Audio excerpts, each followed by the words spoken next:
ब्रेकनंतर बुलेटिनमध्ये आपले स्वागत। कोल्हापूरच्या राजारामपुरी इथे महिलेला साखळ दंडानं बांधून ठेवल्याचा प्रकार उघडकीस आलाय। कोल्हापूर पोलिसांचं क्राईम ब्रांच पथक आणि राजारामपुरी पोलीस घटनास्थळी दाखल झालेत। 40 वर्षीय महिलेला बांधून ठेवलं होतं। पोलिसांनी कुलूप खोलणाऱ्या व्यक्तीला बोलावून महिलेला साखळ दंडातून मुक्त केलं। महिलेला का बांधून ठेवलं याचं कारण अद्याप अस्पष्ट आहे। शिवसेना ठाकरेंच्या शिवसेनेचे नेते संजय पवार या ठिकाणी पोहोचले आणि महिलेच्या नातेवाईकाला कानाखाली देखील लगावली आहे। सदर महिलेला प्राथमिक माहिती घेतली असता तिचा भाचा अनिरुद्ध व तिचे भाऊ आणि तिची भावाची पत्नी यांच्यासह या ठिकाणी राहत आहे व ती महिला साधारणतः 1.5 ते 2 महिन्यापासून बांधलेला आहे अशी प्राथमिक माहिती ती देत आहे।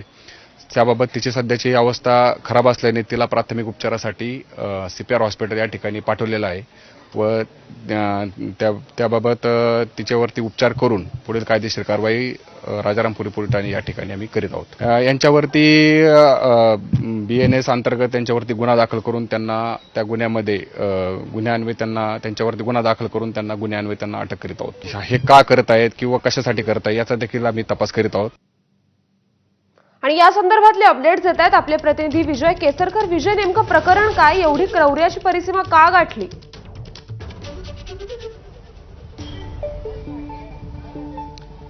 राजारामपुरी पोलीस ठाण्याच्या अगदी जवळ असलेल्या या भागामध्ये जवळपास 40 वर्षीय सारिका साळी नावाची जी महिला आहे तिला याच गलीमध्ये जे पुढे घर आहे त्या ठिकाणी साखळ दंडाने बांधून ठेवलं होतं। जवळपास 1.5 महिना हे बांधून ठेवलं होतं आणि ज्यावेळी पोलिसांनी ही माहिती घेतली, पोलिसांनी ज्यावेळी साखळ दंडातून मुक्त केले या महिलेला, त्यावेळी जी माहिती मिळाली तर ती महिला थोडी मानसिक रुग्ण आहे आणि ती बाहेर पडून इतरांना काही बोलणं असेल किंवा रस्त्यावरचं जे काही पडलेलं असेल ते खाणं असेल अशा पद्धतीची करत होती आणि म्हणून बांधून ठेवलं अशा पद्धतीची माहिती आहे ती पोलिसांना दिली। मात्र पोलीस आता या सगळ्यांच्यावरती कारवाई करणार आहे, कारण अशा पद्धतीने कुठल्याही महिलेला कुठल्याही व्यक्तीला हे बांधून ठेवता येत नाही, हा त्यांच्यावरती केलेला अन्याय आहे आणि म्हणूनच कुठेतरी या महिलेची आता पोलिसांनी सुटका केली आणि ज्यांनी हे बांधून ठेवलेलं आहे त्यांच्यावरती कडक कारवाई करण्यात येणार आहे।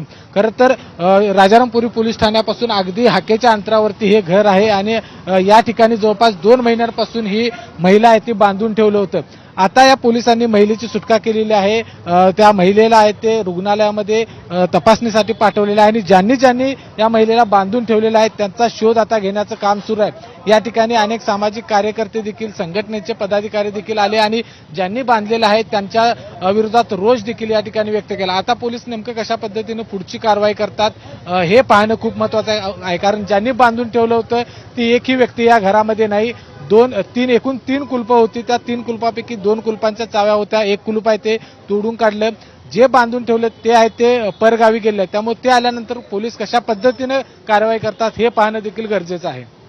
हो, नक्कीच विजय, या संदर्भातले अपडेट जाणून घेत राहू।